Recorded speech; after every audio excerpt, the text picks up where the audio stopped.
La montaña más alta ha tenido una especie de peregrinaje a lo largo del tiempo, a lo largo de la historia.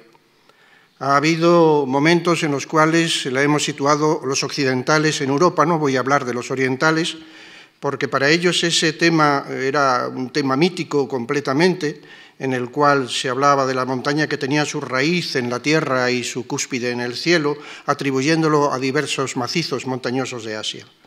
Pero en Occidente también la montaña ha variado de posición, ha tenido diversos encadenamientos a lo largo de la historia entre unas cordilleras y otras, y ha empezado, lógicamente, en Europa. La montaña más alta estaba dentro del ámbito de lo conocido, dentro del escenario que se reconocía en la Antigüedad y en la Edad Media.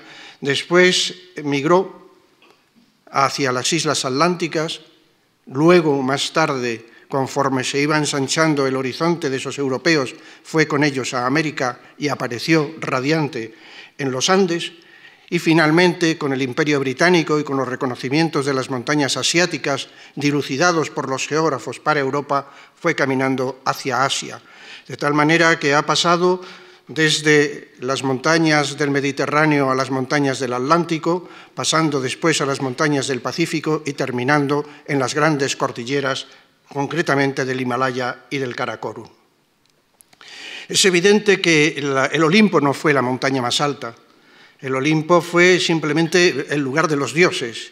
Las montañas han estado sacralizadas tanto en Oriente como en Occidente siempre, y en ellas se ha instalado lo que podía ser la morada del mundo paradisíaco o lo que podía ser la morada donde iban los dioses. El Olimpo es el lugar donde está Hera, la diosa de la fecundidad, la que se convirtió en una nube, lo cual es maravilloso y propio también de las montañas, y lo que era el opuesto al Tártaro, es decir, al mundo subterráneo. El Olimpo ha sido, por lo tanto, una referencia constante que ha estado ahí como lo inalcanzable y el lugar precisamente de las divinidades. Pero lo asombroso es que conforme se hizo la exploración, muy antigua por otra parte, de las islas atlánticas próximas a África, va a aparecer una montaña alta sobre los mares que tras las nubes escondía su frente, decía Torcuato Tasso, que es el Teide. El Teide de pronto aparece en los periplos de los navegantes, posiblemente incluso en el de Janón, y es una montaña que llama la atención precisamente por estar por encima de las nubes y porque desde el mar parece de una altura incalculable. Esta montaña, más reconocida desde las épocas más recientes, desde la conquista de las Islas Canarias y posteriormente, ha permitido que subsistiera el mito de la montaña más elevada, nada menos que desde el siglo XIV, por lo menos hasta el siglo XVII e incluso hasta el siglo XVIII. Es curioso observar cómo en las cartas eruditas de Feijóo todavía habla de que la montaña más alta del mundo es el volcán Teide, situado en las Islas Canarias. Y algunos tratadistas, algunos geógrafos, le dieron hasta 30 millas de altitud sobre el nivel del mar. El Teide, por lo tanto, se configura como una referencia mal conocida desde lejos, sobre todo desde los barcos, desde los marinos, porque luce en la noche todavía la iluminación del sol en su cumbre nevada, cuando ya es en la noche en la parte inferior de la isla o incluso en el mar. Pero además tuvo una aplicación tácita, implícita, no explícita, en la Divina Comedia de Dante. La Divina Comedia, Dante, al hablar del purgatorio, habla de una montaña alta como ninguna, el monte que más se eleva sobre las aguas, en palabras concretas suyas, que estaría colocado justamente en el Atlántico. Él dice que en las antípodas de Jerusalén, precisamente porque en Jerusalén estaba la caverna que llevaba al infierno, y por lo tanto en el otro lado estaría el purgatorio y finalmente el paraíso en la cumbre. Pero evidentemente está hablando del Teide como tal purgatorio o de una imagen tomada del Teide para hacer de él esa montaña altísima que está colocada en los lugares remotos. No obstante, es claro cuando se hacen las navegaciones que él relata que aparece una vez pasadas las columnas de Hércules un mar ingente, pero que en pocos días puede llevarles hasta esas islas en las cuales se encuentra esa montaña altísima. Es evidente que se trata, por lo tanto, de una montaña fantasmal, de una montaña que no es seguro que sea justamente el pico de Tenerife, pero que podría ser perfectamente dentro de la mitología del Océano Atlántico en aquellos momentos. Sin embargo, a pesar de que perdura la idea hasta el siglo XVIII, y una buena prueba de ello es que un clérigo inglés, Francis Godwin, escribió en el año 1638 un extraño viaje de Domingo González a la Luna, en un extraño artilugio también llevado por una manada de gansos emigrantes que pasaban por allí, lo hace partiendo como una especie de cabo cañaveral justamente desde la cumbre del Teide, porque el Teide está considerado que es el punto más alto del globo de la Tierra y por lo tanto el más cercano a la Luna. Pero el Teide, sin embargo, para Torriani, que había estado allí estudiando fortificaciones en la isla de Tenerife, es una montaña accesible. De hecho, en el año 1588, 4 años antes de escribir su manuscrito sobre las Islas Canarias, ascendió hasta la cumbre, 20 y tantas horas a caballo y varias horas andando. Cuenta con realismo que evidentemente deja ver que había subido efectivamente hasta la cumbre, que es una montaña que se puede hacer. No obstante, está tan imbuido por lo que es el mito teideano, como la montaña más alta del globo de la Tierra, que dice que excede a todo lo que él conoce. Por ejemplo, al Ararat lo conoce a través de los libros, al Ararat, al Líbano, al Athos y al Olimpo. La única montaña que excede la cota del Teide es el Ararat, porque tiene 5.165 metros de altitud. Las demás están por debajo, las otras efectivamente del mundo del Teide. Pero aún así, por lo tanto, esta montaña está gozando durante largos siglos del privilegio de ser la cúspide del globo de la Tierra. No obstante, en el siglo XVIII las exploraciones alpinas son ya un hecho consumado. Si a principios del siglo XVIII se consideraba que todavía en la montaña alpina había dragones y había fenómenos portentosos que estaban dentro del ámbito del mito más que del ámbito de la razón, cuando llega al final del siglo XVIII, en 1786 y 1787, Horacio Benedicto de Saussure propugna la ascensión a la montaña del Mont Blanc y la realizan 2 personas que viven en Chamonix, un médico y un buscador de cristales, Balmat, que son los que al año siguiente le van a conducir a él hasta la cumbre. Y en la cumbre hace toda clase de mediciones. De Saussure es un físico de la época, al estilo de lo que será luego Humboldt, que lleva toda clase de aparatos para hacer todo tipo de medidas de la naturaleza, y entre otras, evidentemente, de la cota del Mont Blanc, que entonces se ve que excede notablemente a lo que ya se estaba intuyendo que tenía el Teide, que se había rebajado primero a los 4.000 metros y luego finalmente a una cota muy parecida a la que tiene en la actualidad, que como ustedes saben es 3.718 metros. El Mont Blanc pasa a superar al Teide, pero no obstante no llega a ser en ese momento tampoco la cumbre ideal, lo es de Europa. Es la cumbre de la Europa occidental, es el trayecto reconocido, es el mundo estudiado, son los glaciares reconocidos por de Saussure y por muchos otros glaciólogos, y es el mundo modelo que se crea para todas las montañas en expansión por todas las demás culturas europeas y fuera de Europa. El Mont Blanc es pues la montaña reconocida, la montaña estudiada, la montaña consabida, y en el siglo XIX y en el XX, evidentemente, se sabe muy bien lo que es su porción relativa a lo que es el mundo de las altas montañas de todo el universo. Porque, efectivamente, tras las exploraciones españolas y la subida al Popocatépetl, concretamente por gentes del mundo de los conquistadores de México, la gran exploración científica que se realiza en América como una especie de renovación de lo que había sido la primera mirada de los cronistas de Indias es la que realiza Humboldt, es la que ya lleva a cabo Humboldt entre fines del 18 y comienzos del 19, empezando justamente por el Teide y terminando en el mundo americano. Y entre las muchas cosas que hizo Humboldt en América, una de ellas fue acudir al Chimborazo.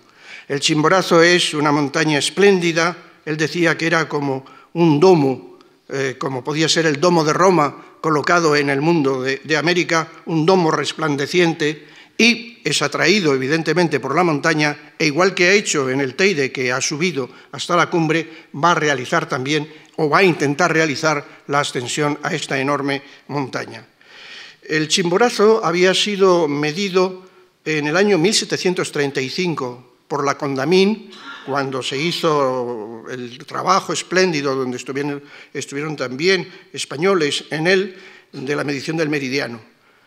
Pero había sido medido en 6.240 metros, muy aproximado a lo que es la realidad.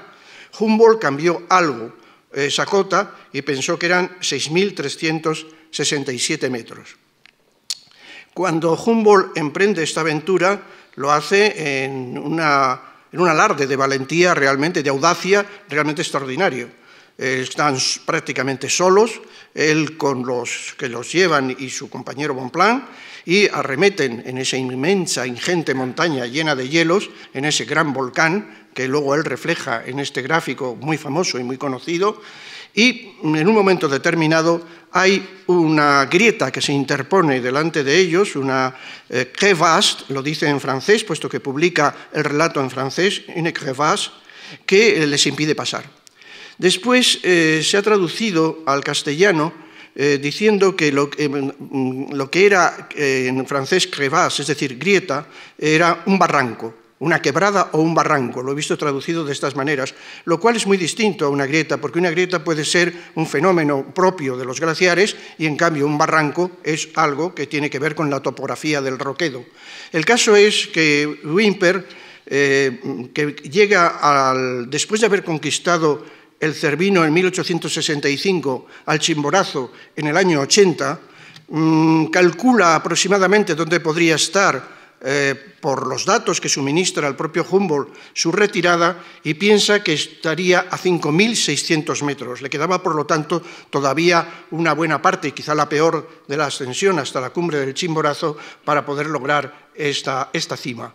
No obstante, el relato de Humboldt se expande por todo el mundo, hay una constante relación y referencia a él en todas las lenguas, y por lo tanto es el relato por excelencia de la subida al Chimborazo.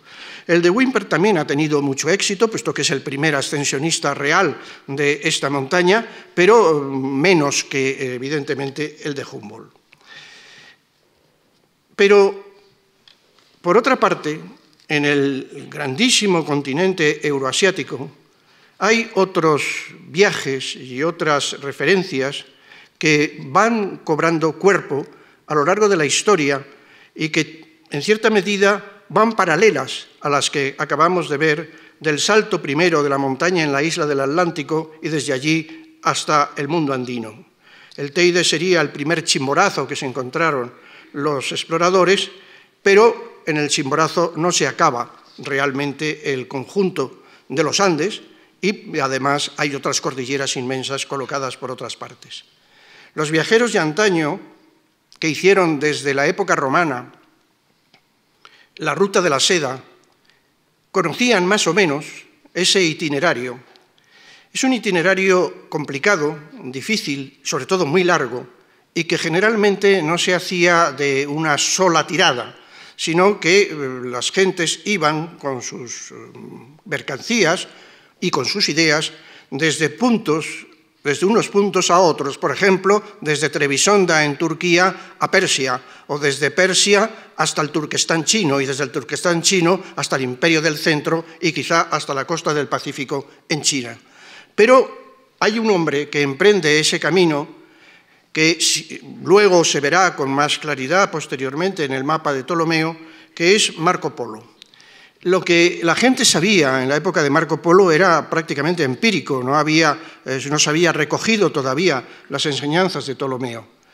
De todas maneras, en esta enseñanza de Ptolomeo, que anticipa un poco a lo de Marco Polo, hay un hecho fundamental que es la presencia de una enorme cordillera extensísima que va de este a oeste, recorriendo el interior de Asia prácticamente como un eje de Asia. Esa es el modus mons, que decían los latinos, y que había sido, por lo tanto, una montaña que había sido reconocida y expresada, aunque no visitada, y que determinaba que cualquiera de las rutas que se siguieran en esta zona tenía que pasar o por el norte o por el sur y no atravesarla. Si iba por el sur, tendría que pasar por el norte de la India, y si no, tendría que pasar por el sur de China. Pero el hecho es que esa enorme cordillera colocada en ese sitio y que tenía una larga referencia, daba lugar a que inevitablemente se pasase por montañas. Y así, efectivamente, cuando Marco Polo trae las noticias de Asia, es el gran investigador, podríamos decir, de la Asia perdida, junta las leyendas con relatos muy realistas, habla sobre todo de las altísimas montañas que ha encontrado a su paso por la meseta del Pamir. La meseta del Pamir, dice, es la que tiene las cumbres más altas del globo. Por lo tanto, desde realmente el siglo XIII había una crónica en Europa en la cual se decía que las montañas más altas no estaban ni en Europa, ni en las Islas Atlánticas, ni en América, sino que estaban colocadas en Asia. No obstante, esa idea, que es la idea del techo del mundo, desde donde procede el techo del mundo, se ha aplicado erráticamente y por lo tanto el techo del mundo se llama al Pamir, pero se llama también al Tíbet y se llama también al mismo Himalaya. El Pamir era una montaña, por otro lado, enormemente desconocida. Era la cordillera que no ha tenido mapa hasta prácticamente casi diríamos el siglo XX. Cuando Humboldt relata en uno de sus grandes trabajos geográficos cómo es el Pamir, se basa justamente todavía en Marco Polo. Y dice que hay una cordillera que le llama la cordillera Volor, que recorre de norte a sur este sector, enganchando en cierta medida la cordillera del Kunlun, que quedaría al sur, y la cordillera del Tien Shan, que quedaría al norte. Esa cordillera de Volor o cordillera del Pamir, donde estarían esas máximas altitudes, no era más que una raya en el mapa, como se ve en la carta de la izquierda. Hubo que esperar hasta 1881 para que los investigadores y exploradores y militares rusos recorrieran este sector y cambiaran el mapa por aquel que ven ustedes a la derecha. No es para entrar en su comentario porque nos llevaría mucho tiempo, pero solo la imagen entre la simplicidad de lo que pensaba Humboldt casi hacia la mitad del siglo XIX y lo que dedujeron los observadores del terreno en 1881 es verdaderamente un cambio casi abismal. La cordillera del norte, la cordillera del Tien Shan, que saldría de esa cordillera del Pamir, era muy desconocida. Tiene montañas de más de 7.000 metros de altitud y tiene una longitud verdaderamente de carácter continental. Y la meridional, el Kunlun, es una montaña que se ha supuesto que era, antes que el Himalaya, la columna vertebral de toda Asia. Se le llamó con este nombre desde hace mucho tiempo y se ha repetido a lo largo de los siglos esa columna vertebral, pero como una cordillera enormemente misteriosa. Tiene picos de 7.000 metros que se repiten constantemente y de 6.000 a lo largo de sus 2.000 y pico metros de extensión. Es una cordillera llena de fantasías en la mitología china, pero también llena de realidades y bien abruptas en el contraste con sus llanos en la realidad. Y entre ambas cordilleras, entre el Tien Shan y el Kunlun, se establece un desierto que provocaba que aquello fuera muy poco reconocido. Es el desierto probablemente más fuerte, más vigoroso de toda la tierra, el Taklamakan. Taklamakan significa entrarás pero no saldrás, irás pero no volverás, y es una enorme extensión de más de 300.000 kilómetros cuadrados, de un mar de dunas en el cual realmente todos aquellos que tenían que pasar verdaderamente pensaban que no saldrían de semejante trampa de la tierra. Por lo tanto, es un lugar muy desconocido. Solamente en la ladera meridional y donde llegan las aguas que se derriten de los glaciares y de las nieves del Kunlun, y en la ladera septentrional de ese desierto, donde llegan las aguas del Tien Shan, hubo la circulación posible para la ruta de la seda de oasis en oasis. Cada oasis es un río que procede de la montaña y luego muere en las arenas del desierto. Y ahí se estableció a lo largo de un milenio aproximadamente una marcha continua de mercaderes que comunicaron el imperio chino incluso con el imperio romano y posteriormente. Es la que recogió, la ruta que recogió Marco Polo y la que siguió paso a paso. El avance del desierto posteriormente, o las luchas entre los reyezuelos de la zona del Turquestán o las conquistas de los chinos, hicieron que esas ciudades desaparecieran y que esos jardines de los oasis se extinguieran. De tal manera que hoy en día es un rosario de ciudades perdidas y no tiene nada de extraño que en la época moderna y en la época contemporánea prácticamente casi a nadie pasara por allí después de Marco Polo. Hay un inmenso vacío que llega prácticamente hasta fines del siglo XIX y principios del XX.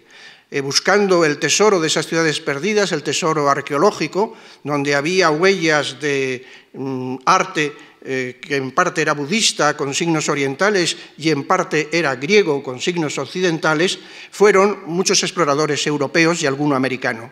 Concretamente, el primero de ellos fue un geógrafo, Sven Hedin, que recorrió la zona desde fines del siglo XIX hasta prácticamente el año 1926-1930, donde todavía hizo un recorrido. El Hedin pasó muchas vicisitudes, lo pasó muy mal por las gentes, pero sobre todo por el frío enorme que padeció. Aparece vestido en la foto de la izquierda tal cual, pero él confiesa que se le helaba hasta la pluma de la estilográfica al escribir su diario. Y también Warner, que en los años ya finales de estas exploraciones acudió desde Estados Unidos para continuar las investigaciones arqueológicas y que junto con Hiram Bingham, el hombre del Machu Picchu, son los que podrían haber dado el cuento que luego se transformó en película de Indiana Jones. Pero el Imperio Británico, fundamentalmente colocado en la India, con la frontera por una parte con Rusia y por otra parte con China, tenía un conflicto permanente en los ámbitos, no tanto del Kunlun y del Tien Shan, sino en los ámbitos del Himalaya.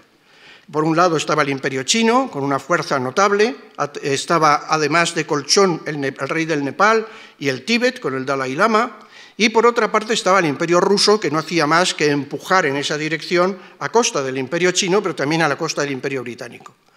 Entonces se mandó a un militar muy valiente, llamado Jan Husband, que a fines del siglo XIX hizo recorridos portentosos en las montañas del Karakorum para ver los pasos por los cuales se podrían colar los cosacos que podrían hacer daño a las posiciones avanzadas del Imperio Británico. Y por otra parte, estaban también los bandidos, que por ejemplo en el Valle de Hunza asolaban a las caravanas y por lo tanto hacían daño a los intereses del Imperio Británico. Este hombre hace esos recorridos y llega un momento en el cual incluso es mandado militarmente para controlar toda la zona norte, es decir, la zona tibetana, en una expedición de carácter bélico que se realiza en el año 1904, donde llegan a conquistar Lhasa. Por lo tanto, a partir de ese momento, de 1904, la posibilidad de controlar el Himalaya por el norte y, en cierta medida, desde la India, no desde el Nepal, pero sí desde la India, por el sur, era un hecho fundamental. Las necesidades de estos tránsitos las seguían haciendo desde los caminos que hoy llevan desde Pakistán hasta el Turquestán chino, hasta la zona de Kashgar, desde lo que es el Valle del Indo hasta los desiertos del Taklamakan. Eso es lo que habían seguido también las rutas de los budistas que procedían de un viejo imperio, el imperio de Gandhara, que colocado sobre todo en la capitalidad de Taxila, hacia la dirección norte, hacia la dirección del mundo asiático. Siguió, por lo tanto, un camino que estaba trillado, lleno de petroglifos, de esculturas, de relieves colocados en las rocas que iban indicando el camino de la fe, el camino del mundo del budismo. y forzosamente tenían que pasar en el Valle del Indo por debajo de los grandes picos del Himalaya occidental. Este pico, que es en Nanga Parbat, tiene 8.125 metros de altitud. Por lo tanto, las grandes figuras de la Tierra, las grandes figuras montañosas de la Tierra, los grandes relieves estaban a la vista. Tenían, por lo tanto, lógicamente, desde el principio, que desdeñar las ideas tradicionales y entrar a contar lo que eran las cosas nuevas que estaban viendo. En una de esas travesías, lógicamente, tendrían que pasar por el Karakorum. Hay dos Karakorum. El Karakorum pequeño, el Little Karakorum, que tiene montañas de 7.000 metros. No merece ese nombre de pequeño, pero bueno, son montañas que relacionadas con lo que es el Gran Karakorum son más bajas. Este pequeño Karakorum está colocado en un lugar que era extraordinariamente propicio a las emboscadas y, por lo tanto, estratégicamente muy necesario de dominio, que es Cachemira. Bueno, todavía Cachemira es un sitio muy problemático en la geopolítica de Asia, y Jan Husband, junto con un amigo que tiene nombre aparentemente francés, pero que era inglés, Molinet, que era un estupendo dibujante de acuarelas, hicieron un libro que se publicó en 1911, que es una preciosidad de libro que les recomiendo vivamente, con los comentarios de Jan Husband y las acuarelas de Molinet. Conocían el terreno palmo a palmo, al pie de la letra, e encima se permitían hasta hacer arte sobre él.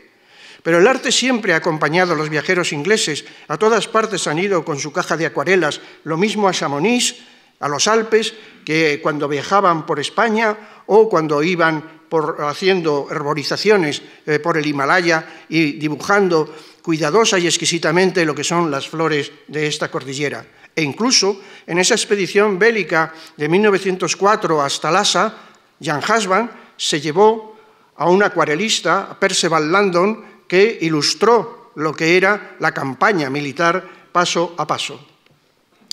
El Gran Karakorum era el obstáculo mayor, difícil de atravesar, por el cual necesitaban hacer indagaciones, sin embargo, no con la intensidad con que lo habían hecho por el Camino del Indo, puesto que el Camino del Indo es un canal natural que lleva del Asia del Sur hacia el Asia del Norte.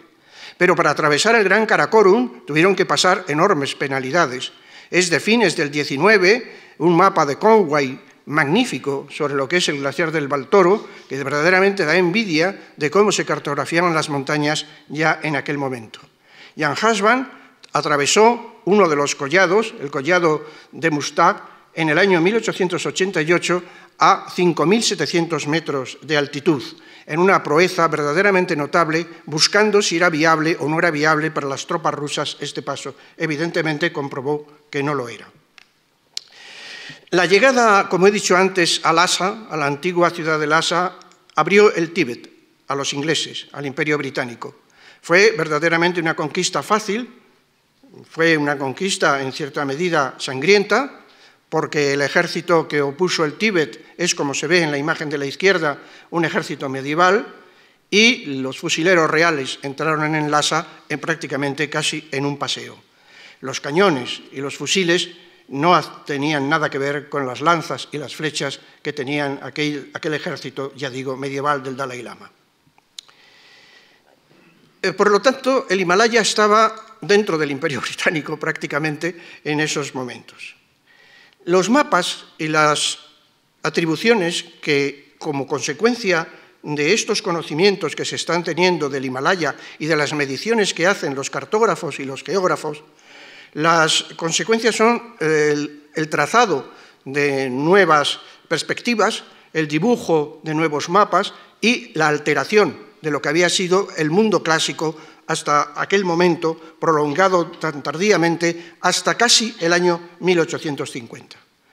La primera alusión, esta imagen es de 1840, a la montaña más alta, que es la que se ve arriba destacando muy por encima de los volcanes y de otras montañas, es a un pico que ahora llamamos Dhaulagiri, entonces se le llamaba el Dhaulagiri, que tiene una altitud superior a 8.000 metros. Este pico está colocado sobre un valle, que es el valle del Kali Gandaki, que transcurre aproximadamente a 1000 y pico metros de altitud y por lo tanto tiene como unos 7000 metros de desnivel.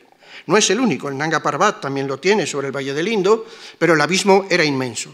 Las mediciones que se hicieron dieron 8156 metros en el año 1808, es decir, muy tempranamente. A partir de, por lo tanto, de entonces se consideró que esta era realmente la montaña más alta y era un problema exclusivamente de información, lo que había en el resto de Europa, o de repetición o de copia de unos libros a otros. Inmediatamente, aunque con unos años de tardanza, el Dhaulagiri fue destronado por otro pico, el Kanchenjunga, que se encuentra en las proximidades relativas, a unos 60 kilómetros aproximadamente, de una ciudad colonial inglesa, Darjeeling, que tenía sus bungalows y tenía sus administradores y sus comerciantes británicos bien instalados en la zona. Por lo tanto, era observable desde allí o desde las cercanías. Entonces, sucedió que el Kanchenjunga se midió como 8.547 metros, es decir, unos 30 metros, 31 metros más que el Dhaulagiri, y destronó a esa montaña. La altitud permaneció de esta manera hasta que se midiera el monte Everest. De hecho, cuando acaba el siglo XIX, en la imagen que queda a la derecha, porque la de la izquierda es todavía de mediados del XIX y están casi iguales el Kanchenjunga y el Dhaulagiri como la más alta montaña de la Tierra, es el Gauri Sankar. El Gauri Sankar realmente es una montaña extraña, con ese nombre, como ahora veremos. El Dhaulagiri es una montaña formidable, es el radiante, el deslumbrante, que con sus grandes glaciares, colocado en esa posición entre la montaña árida del Tíbet y la montaña monzónica del Nepal, y el Kanchenjunga es posiblemente uno de los montes más bellos que hay en la Tierra, con una rugosidad y con una cantidad de problemas para ser ascendido realmente extraordinario. Las cotas, como ven ustedes, son inferiores a las del Everest, 8.586 para el Kanchenjunga y 8.167 las cotas actuales para el Dhaulagiri. Pero en esas fechas, ya pasada en la segunda mitad del siglo XIX y ya pasada la medida del monte Everest, un gran tratadista francés de divulgación de la geografía, aparece un gráfico como este que les estoy poniendo, donde las montañas más altas son, por un lado, el Gauri Sankar, inmediatamente una montaña que está colocada fuera del Himalaya, en el Karakorum, que le llama Dapsang, que tiene 8.625 metros según los cálculos de entonces, y después el Kanchenjunga y el Dhaulagiri. Primero, por lo tanto, el Gauri Sankar, segundo, el Dapsang en el Karakorum, y luego, vuelta al Himalaya, el Kanchenjunga y el Dhaulagiri. El Dapsang, por la altitud, por la posición que indican, no es otro que el que llamamos ahora el K2 o K2, como dicen los ingleses, que tiene 8.611, muy próximo, por lo tanto, a la cota inicial que le dieron. Es una montaña soberbia, magnífica, colocada en la cabecera del glaciar del Baltoro y dando su vertiente norte también al ámbito ya chino. Pero el Gauri Sankar, siendo una montaña abrupta, es una montaña pequeña. Entonces, aquí ha habido un equívoco. El Gauri Sankar no pasa de los 7.134 metros. Es una montaña conocida, es una montaña que está dentro del macizo del Himalaya nepalí y por lo tanto cercana relativamente al oeste del Everest, pero no es evidentemente el Everest. ¿Por qué se le está llamando equívocamente Gauri Sankar entonces? Hay una pintura en el libro que antes he mencionado de Jan Husband y Molinet del Everest, que es la que aparece a la derecha. Y hay un libro de Élisée Reclus, muy conocido, La geografía universal, con un dibujo de un pirineísta muy conocido y muy afamado, Franz Schrader, que reproduce prácticamente la misma imagen. Con lo cual, evidentemente, si eso es el Everest, a lo que están llamando los franceses Gauri Sankar de una manera equivocada, pero la geografía francesa tiene una difusión verdaderamente extraordinaria y sobre todo a través de Reclus, justamente están llamando Gaurisankar al Everest. Se trata de un problema de bautismo, de error de bautismo, pero al mismo tiempo de una reacción de carácter nacionalista. La montaña se llama Everest por deseo expreso del Imperio Británico en honor a George Everest, que fue el jefe de los geodestas que le dieron esa cota. Y los franceses se resisten a que esa montaña se llame de esa manera. Aunque se llamaba en realidad en tibetano Chomolangma, y eso lo reproduce casi Elisha Reclus, prefieren el nombre de Gaurisankar por un equívoco, simplemente. Y entonces se resisten hasta el siglo XX a llamarle Everest y aparece así prácticamente en todos los mapas, tratados y dibujos de los franceses. La medición, pues, bajo los auspicios, aunque no directamente, bajo los auspicios de George Everest, se hizo en 1852. Y en 1865 se decidió que se llamase Mount Everest, la montaña de Everest, como homenaje justamente a los grandes méritos que había hecho este insigne geodesta y cartógrafo. Lo que pasa es que el propio Everest no quiso que se llamase así. Decía que se deberían respetar los nombres, cuando los hubiera, los nombres aborígenes, los nombres locales, y no darles nombres ingleses o nombres de personas, como era su caso. Nadie le hizo caso y entonces la montaña fue llamada de esa manera. Cuando entra el siglo XX, pero eso lo veremos en la próxima conferencia con Javier Cacho de una manera más detenida, el deseo de llegar a los finisterres, a todos los confines, se acentúa. Hay unos momentos verdaderamente de pulsación hacia la exploración llamativos para acabar justamente con esos confines. África había sido recorrida por el imperialismo anterior, pero quedaban, por ejemplo, los polos o quedaban las altas montañas del Himalaya.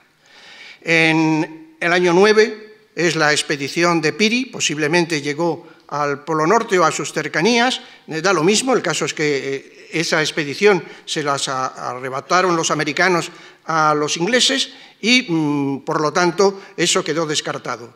Y en el año 11, pasando por las portadas de nuestros periódicos, apareció la expedición de Scott, una expedición británica, para al menos alcanzar el confín de la Antártida. Todos saben que fue Amundsen quien se le adelantó y que además la expedición de Scott fue tremendamente trágica, puesto que acabó con la muerte de todos los expedicionarios, pero no quiero adelantar nada.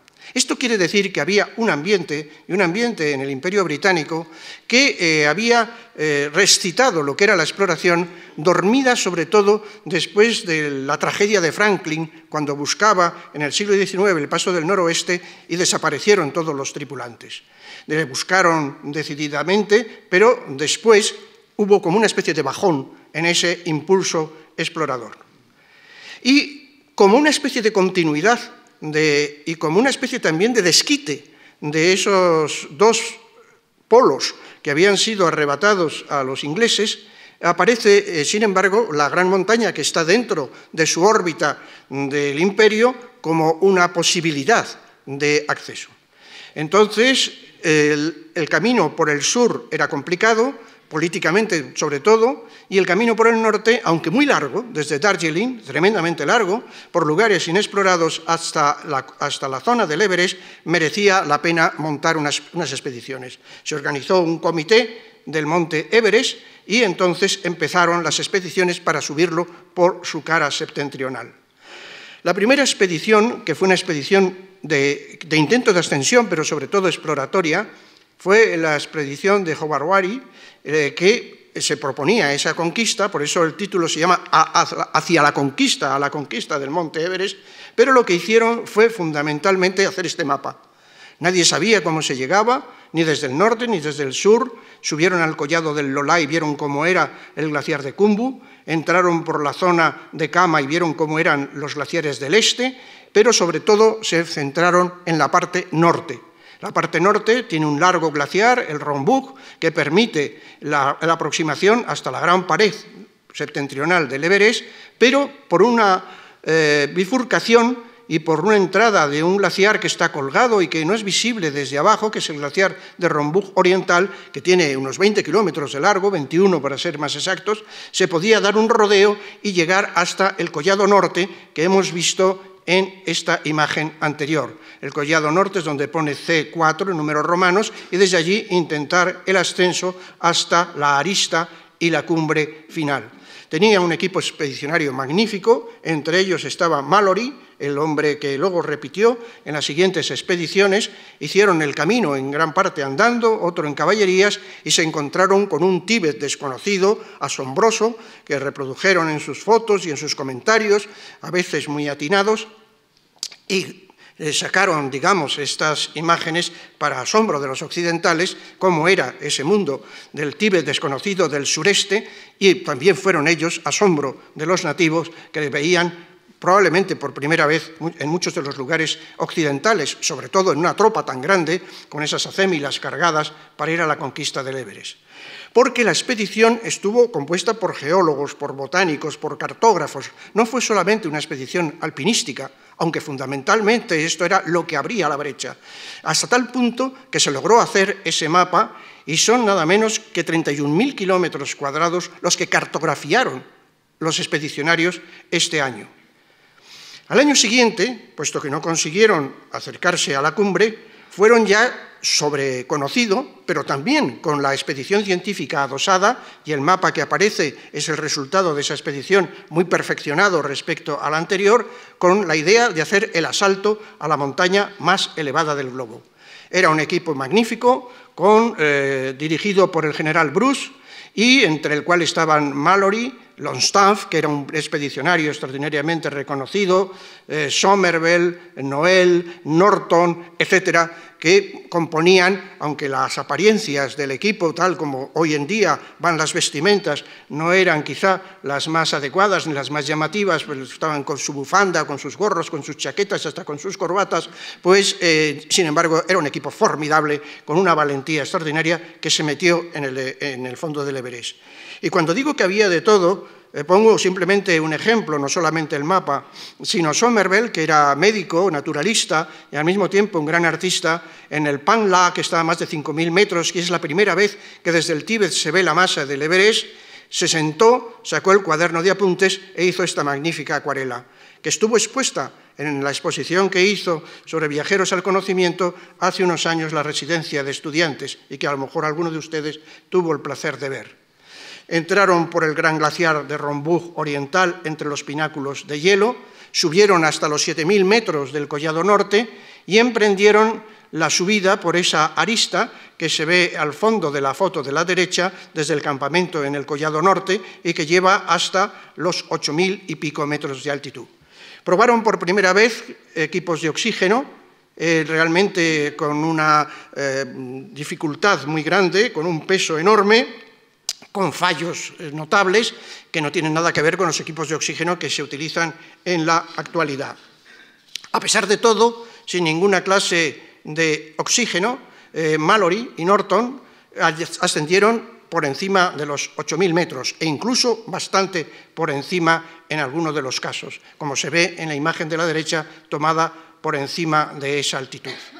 Se hizo además una película que se revelaba en Darjeeling, llevaban los negativos sin revelar a caballo, a galope tendido, desde el campamento base del Everest hasta Darjeeling, y allí se revelaban y desde allí, en barco, iban a Inglaterra, con lo cual, con unos meses de tardanza, se podían ver en los cinematógrafos de Londres.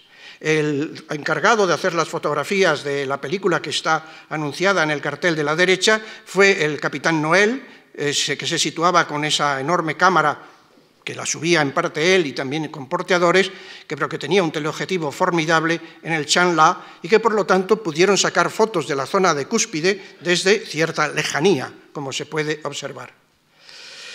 La expedición no logró más que la aproximación, fue bien audaz y bien valiente y bien interesante por todo lo que trajo, pero hubo una serie de incidencias negativas que les obligaron a retirarse. De tal manera que tardaron un año más en organizar la siguiente y de ella se encargó nuevamente el general Bruce. Pero el general Bruce en el año 24 cogió unas enfermedades, tuvo la malaria y entonces tuvo que volver a Darjeeling desde el campamento base y entonces Norton, el que ha aparecido en las fotos anteriores por encima de los 8.000 metros sin oxígeno, se hizo cargo de la expedición. La expedición tenía el mismo estilo, las mismas bufandas, los mismos gorros, las mismas botas, las mismas corbatas, las mismas chaquetas de ir a clase todos los días en la universidad. Esta expedición del año 24 siguió la misma rutina, ya lo conocían, avanzó con gran velocidad, tenían todo el plan muy bien fijado, hicieron también fotos, hicieron película y alcanzaron cotas verdaderamente notables. La foto más alta que se conserva está hecha ya a 8.570 metros, muy cerca de la cumbre del Everest, que es la montaña cónica que aparece en la parte de atrás. Pero, sobre todo, fue la expedición del Gran Enigma. En la imagen de la izquierda, que es una reproducción dibujada, que apareció en un periódico de Inglaterra, se encuentran sobre la arista los dos alpinistas, Mallory e Irving, que son aquellos que decidieron hacer el ataque final a la cumbre del monte Everest. Desaparecieron entre las nubes y no volvieron a aparecer jamás. Les dieron por desaparecidos y no se supo si habían subido o no habían subido a la cumbre del Everest. Según el geólogo de la expedición, que era un hombre que sabía muy bien los estratos de este Everest, los vio por encima del segundo escalón, tal como aparece en esta imagen. Por lo tanto, les quedaba muy poco para alcanzar la cumbre del Everest. Jodl aseguraba que, dada la categoría alpinística de estos dos escaladores, era seguro que habían subido. Y lo creyó toda su vida, a pie firme. Cuando en los años 90 de nuestro siglo, del siglo pasado, del siglo XX, se encontró el cuerpo de Mallory en el sitio que está señalado con una especie de globo, aparecieron también su piolé, apareció su botella de oxígeno, y en el cuerpo de Mallory buscaron si había una cámara de fotos y algunas otras cosas. No encontraron la cámara de fotos, que hubiera sido el testimonio esencial para saber si habían estado o no en la cumbre. Desapareció, debió caerse por los abismos, quizá algún día aparezca. Pero, sobre todo, no encontraron algo mucho más sustancial. Mallory llevaba una foto de su mujer dentro del bolsillo de la chaqueta, con la idea de dejarla en la cumbre. Era un bolsillo cerrado, interno, y por lo tanto que es difícil que en la caída se cayera lo que pudiera tener dentro. Y cuando encontraron el cadáver no estaba la máquina de fotos, pero tampoco estaba la foto de su mujer. Con lo cual, desde fines de los 90, se ha vuelto otra vez a resucitar la leyenda del Mallory conquistador de la cumbre del Everest. A mí me gustaría creerlo. Yo soy partidario de creerlo como se cree en tantas cosas. Probablemente no tenemos pruebas ni el misterio nunca se deslindará, pero a veces los misterios son más bellos que las realidades. Dejemos ahí, por lo tanto, la tragedia de Mallory, la retirada de esta expedición, pero posiblemente que el ascenso a la mayor montaña del globo se hizo en el año 24. En el año 26, Bruce vino a la residencia de estudiantes de Madrid a dar una conferencia y visitó la Sierra de Guadarrama. Era un hombre simpático, interesante. A la Sierra de Guadarrama le acompañó Bernaldo de Quirós y en la conferencia no habló de este tema ni suscitó que hubieran podido subir hasta la cumbre. Discreto hasta el máximo. No tan discretos fueron los que llevaron la ropa para los expedicionarios. Y cuando la marca Burberry editó en todos los idiomas su anuncio, una vez pasada la expedición, decía lo siguiente: 2 miembros de la expedición del Monte Everest ensayaron llevar las marcas Burberry a lo largo de la primera tentativa. Y una vez comprobado esto, todas las siguientes tentativas llevaron Burberry. Sin embargo, mientras todo esto ocurría y parecía que se había podido subir hasta la cumbre más alta, Humboldt indicaba en el año 1840 que 2 ingleses llamados Lloyd y Gerard habían hablado de una cordillera tártara que tendría cimas más altas que el Everest, que llegarían a los 30.000 pies de altitud. Pero Humboldt confesaba que no tenía ni la más remota idea de dónde podía hallarse la cordillera tártara.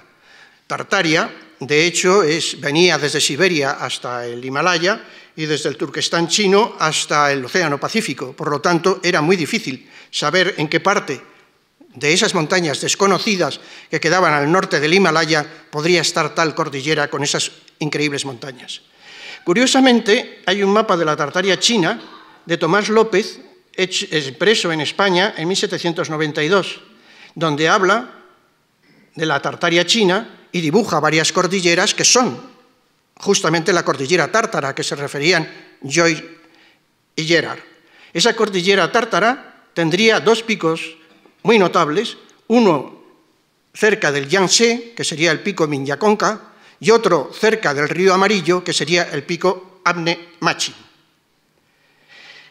Por lo tanto, había una posibilidad de buscar en estos lugares perdidos justamente si efectivamente esa relación o ese mito de la montaña más alta del globo estaba colocada más lejos, más allá del Everest, en esas montañas escondidas que se encontraban en el interior de China y justamente en las cordilleras del extremo oriental del Kunlun y en una cordillera que llamada Henduan, que también es una montaña muy desconocida en líneas generales.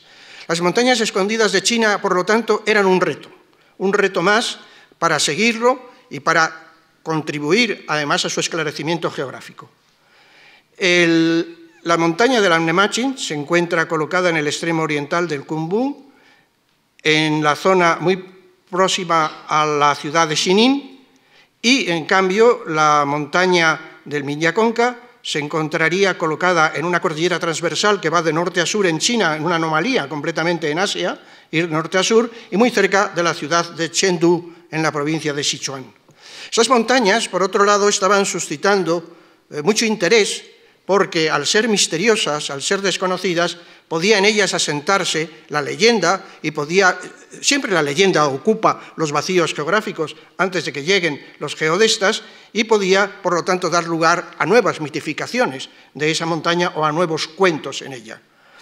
Al sur del lago Kokonor, que sí que aparece en todos los mapas, por muy primitivos que sean de Asia, se extienden unas enormes parameras a altitudes que están entre 4.000 y 5.000 metros y que son pasto ingente de los yaks, muy poco pobladas, y cuando están pobladas por gente de etnia, de religión, de costumbres, de vestimentas y de lengua tibetana.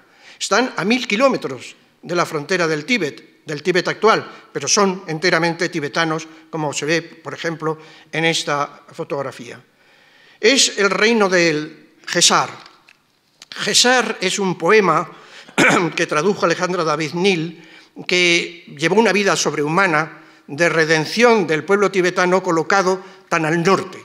Gesar es un poema como podría ser el poema de Miao Cid para el mundo tibetano, y pertenece, por lo tanto, al ámbito cultural de esa localización externa del Tíbet fuera del Tíbet. El monasterio de Kumbun es un monasterio lamaísta, como podría ser el Potala que está en Lhasa o tantos otros, pero descolocado, como digo, a más de 1.000 kilómetros de distancia, en un lugar recóndito, alejado, por lo tanto, de lo que es el Tíbet administrativo y político. Los letreros con el Om Mani Padme Hum, salve a la joya del loto, o los caballitos que dan la felicidad en estampas que se lanzan al viento, están exactamente igual, que pueden estar en el Himalaya colocados en esta estribación de la cordillera. Y hay una montaña también del sur del Tíbet, el monte Kailas, que es como el modelo cultural y el modelo, diríamos, religioso, el modelo de creencia que tienen todas estas montañas como lugar protector. El monte Kailas es una montaña sagrada en extremo, es residencia de Shiva para los hinduistas y residencia de Buda para los lamaístas. Se da alrededor de ella una peregrinación de peregrinos que hacen prostraciones, como ven ustedes, cada paso en las proximidades de la montaña, que se llama, esa peregrinación circular se le llama Kora, y es el modelo de todas las montañas que llegan hasta justamente estas que acabamos de mencionar. En el Minyakonka está el dios montaña, que es Dorjelutru. En el Abne Machin está Machin Ponra, que es también un dios similar, y en montañas incluso más meridionales, Kawakarpo. Todos ellos cabalgan en su caballo, tienen una familia que son los demás picos, es el pico más elevado que protege a los habitantes de la región de las maldades que existen en la tierra. Es pues un guerrero con el ceño fruncido que está dispuesto a combatir para proteger justamente de la maldición a aquellos habitantes que están en esas comarcas tan enormemente desoladas. Desoladas, solitarias, altas, lejanas, difíciles hoy todavía de encontrar, no solamente de hollar, sino de encontrar para los exploradores. Montañas que requieren todavía espíritu de exploración, sobre todo algunas de ellas, en las que están en las proximidades del río Amarillo. Tras este río y los altiplanos a 5.000 metros de altitud, se levantan montañas de 5.000 y pico y de 6.000 metros que no tienen ni cartografía. Están en lo más perdido de las regiones profundas de China. Algunas de ellas, en el valle del Yangtze, tienen nombres enormemente evocadores, como la montaña de nieve del dragón de Jade, que se levanta sobre el mismo valle del río con un abismo realmente muy notable. Pero de entre todas estas montañas están estas dos, entre todas ellas, el Annemachen, que se encuentra en la parte superior del mapa orientalista que aparece aquí, y el Minyakonka en la parte central, es decir, en las proximidades, como antes les he dicho, del río Amarillo y del río Yangtze. Una de ellas tiene 6.282 metros y la otra tiene 7.556. No son, por lo tanto, montañas muy altas. Sin embargo, en 1930, en una geografía universal editada en Barcelona, apareció esta foto con un pico del Karakorum, diciendo que era un pico del Himalaya equivocadamente, y un pie, que no pueden leer, pero que yo les digo porque me lo sé de memoria, que dice lo siguiente: las montañas más altas, y concretamente el monte Everest, como se pensaba hasta ahora, han sido destronadas de sus máximas altitudes y son montañas que se encuentran en el interior de Asia, que se han explorado recientemente, las que tienen justamente cotas que incluso pueden llegar a los 10.000 metros de altitud sobre el nivel del mar. Por otra parte, los exploradores hijos del presidente Roosevelt, en el año 30, los hermanos Roosevelt, que fueron a cazar osos panda a estas montañas escondidas, trajeron un mapa que lo realizó un cartógrafo muy conocido norteamericano, en el cual ponían un monte Kunka, K-O-O-N-K-A, y pone debajo 30.000 pies. Es decir, si no eran los 10.000 metros, se aproximaban a los 10.000 metros y, por lo tanto, daba la impresión, a partir de aquí, de que el Everest había quedado destronado. Es decir, que ni Mallory, en el caso de que hubiera subido, había alcanzado la máxima cumbre de la Tierra, ni los expedicionarios ingleses estaban enfrascados en lo que era correcto. ¿Quién era el culpable de esta nueva mitificación de esas montañas perdidas de los 30.000 pies?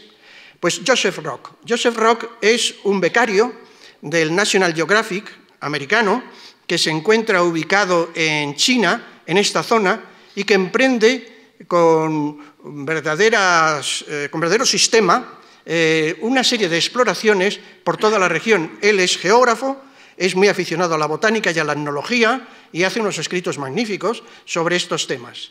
Pero al mismo tiempo se encuentra con estas montañas y las mide rústicamente. Otra viajera muy interesante que recorrió esta zona, pero que no se metió en la cuestión de las cotas, fue Alejandra David Neal en los años 10 y en los años 20. Joseph Rock fotografió esas montañas, por ejemplo en Minyakonka en el año 29, trazó la ruta del Annemachen por terrenos que no tenían el más mínimo mapa, es decir, hizo trabajos extraordinariamente meritorios y además los difundió.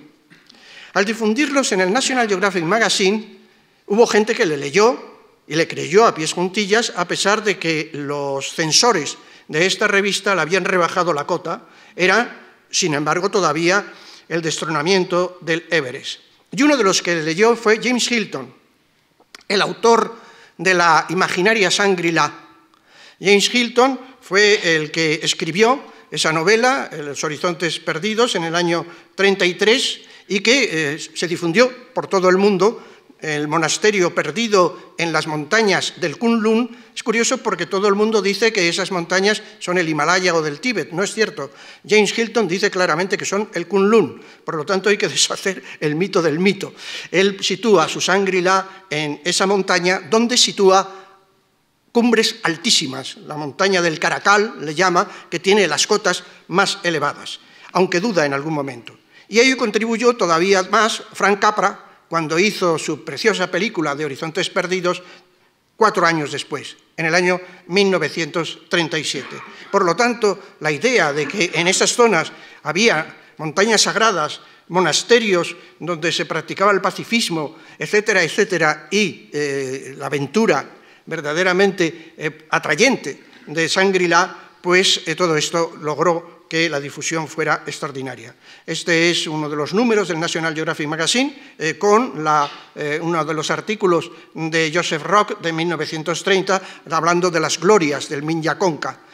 Al mismo tiempo había otros expedicionarios, igual que Alejandro David Neal. Kingdon Ward era un botánico inglés que recorrió estas zonas y no se metió jamás en esta cuestión de las cotas de altitudes. Por lo tanto, hubo una exploración como más sosegada y al mismo tiempo también hubo una divulgación de gran envergadura que lanzó sensacionalmente estas nuevas altitudes. Les voy a llevar a estos dos picos durante unos breves minutos. El Lannemachin se encuentra, como les decía, en el giro del río Amarillo. Es una cadena de montañas que va de noroeste a sureste con muchos picos colocados por encima de los 6.000 metros y que en el año 1940 tuvo una nueva visita. Un piloto de reconocimiento norteamericano en un caza que procedía del Pacífico se internó en esta zona y llegó hasta avistar el Lannemachin y dejó relatado que tenía el altímetro bien calibrado y que él volaba a 9.000 metros y que vio una montaña que le superaba en 1.000 metros por encima de su avión todavía. Salió en todos los periódicos, la agencia EFE lo reprodujo, esto es un recorte del norte de Castilla, de Valladolid, que tengo yo por pura casualidad, donde justamente se cuenta esta proeza y de nuevo se resucitó la idea de que el Lannemachin podría ser la montaña más alta y hubo una especie de retorno a 1850 en lo que eran las cotas, con lo cual el Everest quedó otra vez en entredicho. El Lannemachin efectivamente es un macizo gélido, solitario, perdido, habitado por los Golok, que son los tibetanos de esta etnia, colocados allí, con muy mala fama de bandoleros, asaltaron algunas expediciones, mataron a un miembro de una expedición francesa también en aquellos años, y que realmente son tibetanos que se dedican a la ganadería de los yaks, colocados a mucha altitud, al estilo mismo de los Sherpas, o de los propios tibetanos, pero, ya digo, más de 1.000 kilómetros al norte.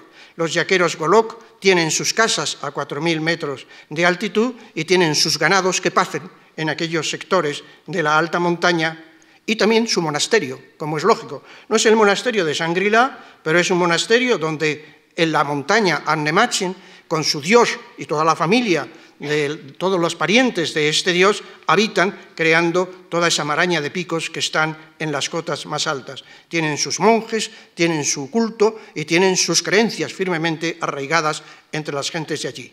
Hasta el punto de que dan, como en el Kailas, una peregrinación circular, una cora de varias decenas de kilómetros a cotas altísimas a partir de estos chorten que se ven con color rojo en la parte baja de la fotografía y dando la vuelta al enorme macizo por esos collados verdaderamente altos con una dureza increíble, sobre todo en lo referido al clima. Es un clima continental y de grandes fríos y de grandes heladas. Nosotros entramos en esta zona y procuramos explorarla. E incluso un grupo de nuestro equipo intentó la ascensión, acampó en los altos glaciares y llegó a la segunda cumbre de Lannemachin, que está a 6.268 metros, en la segunda subida que tenía ese lugar. No llegaron hasta la misma cumbre, como se ve en la foto de la derecha, porque habían prometido a los habitantes, a los Golok, que no pisarían justamente la cima para no ofender al dios Machinponra y por lo tanto para no desencadenar desgracias sobre ellos. Lo cumplieron y cuando bajaron les recibieron con abrazos los habitantes de allí porque sabían que les habían evitado a más de una granizada. La otra montaña se encuentra en la cordillera Gendwan, el Minya Konka, colocada por encima de los 400 metros, que está la depresión de Chengdu, y por encima de los 4.000 metros, que está el ámbito tibetano, que se encuentra al oeste. Es una montaña también que va de norte a sur y que tiene su máxima cumbre de características himalayescas por la gran cota colocada justamente en el centro casi de todo el macizo. Para entrar desde China, que era el único lugar factible, había que recorrer el camino que va de Pekín a Chengdu, y de Chengdu llegar hasta, por los vericuetos de las montañas, hasta el Minya Konka. Como esta cordillera va de norte a sur, los ríos también van de norte a sur, como el río Mekong, entre otros, y era muy complicado el atravesarlos. Como hay una gran cantidad de pisos que subir hasta alcanzar el ático final del Minya Konka, las culturas que se colocan a diversas cotas son diferentes. En la parte baja son etnias que casi tienen cultivos subtropicales, pero en la parte alta el mundo se convierte en una especie de terraza, donde está de nuevo el Tíbet, un Tíbet aislado del otro Tíbet y, sin embargo, colocado en altitud a más de 3.000 metros de altitud, aproximadamente incluso a 3.700 metros, con las mismas formas arquitectónicas, los mismos modos de vida y un paisaje salvaje por encima de ellos. Los bosques de la encina de Henduan o los grandes contrafuertes del Minya Konka obstaculizan el acceso hasta alcanzar el monasterio, también igual, el monasterio de la Gompa del Konka, que se encuentra justamente al pie de su glaciar. Este es el camino normal de acceso para llegar hasta el interior de la montaña, aunque hay otros accesos colocados en la parte oriental, más fáciles, en la parte, diríamos, más próxima a Chengdu. El Minya Konka es una montaña, una pirámide rocosa espléndida, congelada, de gran dificultad por las vertientes tan abruptas que tiene. Teniendo en cuenta que Joseph Rock le había colocado a Minya Konka a 9.196 metros de altitud, era cuestión de ir a verlo. Y dos geógrafos y geólogos suizos, Inhofe y Heim, que eran dos cabezas muy conocidas en todas las montañas del globo, se aproximaron a esta montaña, a pesar de todas sus dificultades, justamente en el mismo año en que publicaba Las glorias del Minya Konka en el National Geographic Magazine Joseph Rock. Y la midieron en los 7.500 y pico metros que aproximadamente tiene en la realidad. Por lo tanto, hicieron una desmitificación completa del lugar, hicieron su estudio geológico, hicieron su cartografía y, por lo tanto, volvieron con datos fehacientes y serios.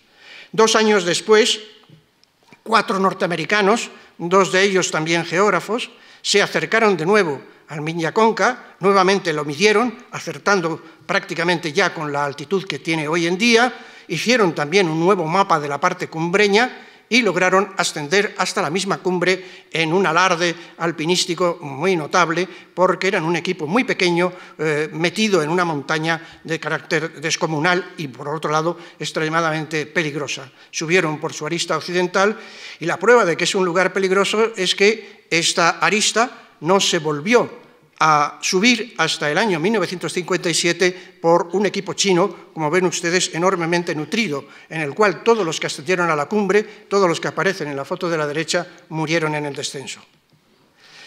Un poco más lejos, hacia el sur, continúa y se acrecienta todavía el ámbito cultural del Tíbet, y aparece una ciudad que le han llamado los chinos desde hace pocos años Shangri-La, con el fin de atraer más turismo, que se llamaba Songjiang previamente, donde hay efectivamente un monasterio y además hay 2 grandes montañas que también entrarían dentro de las montañas sagradas y de las montañas escondidas de China, pero que no corresponden ya a las montañas de máxima altitud. Una de ellas es el Meili y otra de ellas es la montaña de nieve del Dragón de Jade. El Meili es una montaña bellísima, pero que tiene la enorme gracia de que está prohibido subir a ella.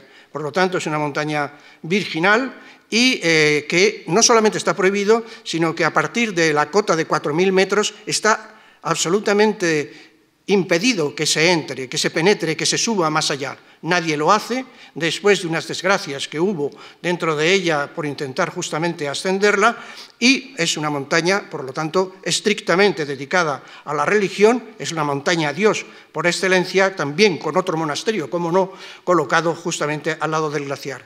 Y en cuanto al dragón de jade, pues tiene otra gracia por su parte, que es el ser justamente donde se encuentra el glaciar más meridional del todo el continente euroasiático, prácticamente ya en latitudes subtropicales. El dragón de jade supera a los glaciares de nuestro Pirineo, a los glaciares del Gran Sasso en Italia, que son los glaciares más meridionales de Europa, y se coloca, por lo tanto, con esa especie de ganancia en grados de latitud como la montaña de nuestro megacontinente más glaciada al sur, hacia el sur. Después los paisajes se dulcifican y, en suma, ya no hay que buscar montañas altas. Estas han quedado finalmente cerradas tras la descalificación del Annemachen con sus 6.000 y pico metros y del Miña Conca con sus 7.500 y pico, como montañas centradas solo en el Himalaya y en el Karakorum. Por lo tanto, son las montañas que siempre habíamos creído desde los viejos años que eran las montañas más elevadas, y el Everest siguió en su trono con, sin embargo, la duda de su posible conquista por Mallory e Irving. De tal manera que, acabada la Segunda Guerra Mundial y con el énfasis enorme en la conquista de las altas montañas, hay que tener en cuenta que en los años 50 se conquista ya el primero 8000 y inmediatamente después lo va a ser el Everest, se entra a buscar un camino, además diferente. El Nepal ya es accesible, que no sea la vertiente septentrional durísima, lejanísima, remota y con muchos problemas además de carácter político. El gran problema para subir al Everest por la vertiente meridional, la del Nepal, es la cascada de hielo de Khumbu, terrible cascada de seracs, de hielos que se desprenden, que siempre ocasiona muertos, incluso en la actualidad, y esa cascada de hielo es el gran problema para llegar al fondo. Hay un hombre, en el año 1951, que venía siendo un gran expedicionario británico, Eric Shipton, que fue, entre otras cosas que hizo, el subir a montañas inaccesibles o creídas inaccesibles, el que hizo es la fotografía que aparece a la izquierda de una planta, de una huella de lo que él llamó el Yeti. Esta foto, que parece ser que la hizo por broma, corrió por todo el mundo y tuvo una celebridad que aún llega a nuestros días. Películas como El abominable hombre de las nieves reproducen en el cartel la misma imagen de la foto de Shipton, o Tintín en el Tíbet también reproduce la misma imagen de Eric Shipton. Eric Shipton, por lo tanto, no es un personaje cualquiera, es un personaje simpático, ya digo, bromista, atractivo, que escribía muy bien y que hizo la exploración primera, en serio, de la cascada de hielo de Khumbu para saber si se podía ascender por ella verdaderamente. Fue también una expedición muy ligera, hecha por muy pocos miembros, que se internaron por ese lugar laberíntico y complicadísimo, y que dio lugar a que el año siguiente una expedición suiza, la expedición Lambert, fuera por el mismo lugar y con una expedición pesada, y que los ingleses vieran que quedaba muy problemática su capacidad para acceder, porque tenían previsto ir inmediatamente, en el año 53. No eran los únicos, había varias naciones en competición, podríamos decir, con deseo de subir. Los suizos llegaron casi hasta la cumbre, pero no lo lograron por condiciones pésimas del tiempo y tuvieron que volverse con la miel en los labios materialmente.